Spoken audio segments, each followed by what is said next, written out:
حضور نبی کریم صلی اللہ علیہ وسلم نے برکت کی دعا کی ہے، یا اللہ رجب اور شعبان کے اندر ہمیں برکت دے۔ اب برکت کیا چیز ہے؟ ہم مختلف زندگی میں ایک دوسرے کو مبارکباد پیش کرتے رہتے ہیں۔ کسی نے کوئی ڈگری حاصل کر لی، ہم کہتے ہیں مبارک ہو۔ کوئی کسی نے گھر بنا لیا، ہم کہتے ہیں مبارک ہو۔ کوئی نیا کسی چیز میں کامیابی مل گئی کسی شخص کو، ہم کہتے ہیں مبارک ہو۔ یہ مبارک برکت سے نکلا ہے۔ برکت آخر ہے کیا چیز؟ دیکھیں، زندگی کے اندر اللہ تبارک و تعالی ہمیں نعمتیں عطا کرتا ہے۔ نعمتوں میں مختلف مال و دولت اللہ تبارک و تعالی کی ایک نعمت ہے۔ اچھا گھر ہونا اللہ تبارک و تعالیٰ کی ایک نعمت ہے۔ اچھی گاڑی ہونا اللہ تبارک و تعالیٰ کی ایک نعمت ہے۔ انسان کے پاس علم کا ہونا یہ اللہ تبارک و تعالیٰ کی نعمت ہے۔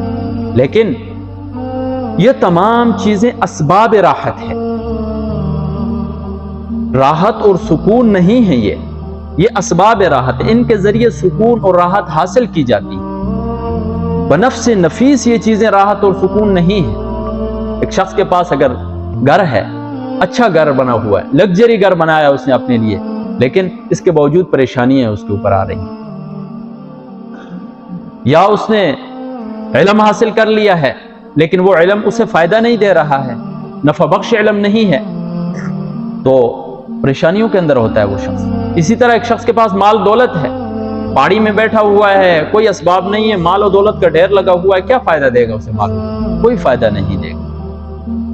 تو اصل میں جو برکت ہوتی ہے یہ ان نعمتوں سے جو فائدہ حاصل ہوتا ہے اس کا نام برکت ہے۔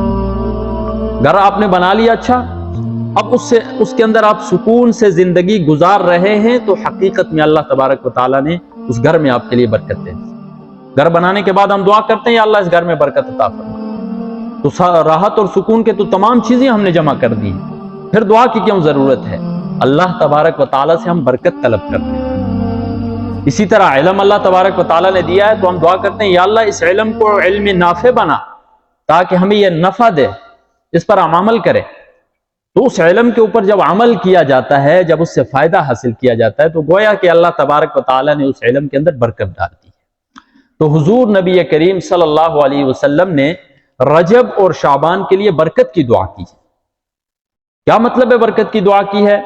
کہ یا اللہ رجب اور شعبان کے اندر برکت دے، یعنی ہمیں زیادہ سے زیادہ نیکیاں کرنے کی توفیق عطا فرما، ہم زیادہ سے زیادہ اچھائیاں کریں، نیکیاں کریں، اس کے اندر اچھے کام کریں، برائیوں سے بچیں۔ یہ برکت ہے رجب اور شعبان کے اندر۔ اور جب شروع سے ہم نیکیاں کریں گے، ہم اپنے آپ کو عادی بنائیں گے، تو رمضان المبارک کا مہینہ گزارنا ہمارے لیے آسان ہو جائے گا۔ اس کے لیے ہم پہلے سے تیار ہوں۔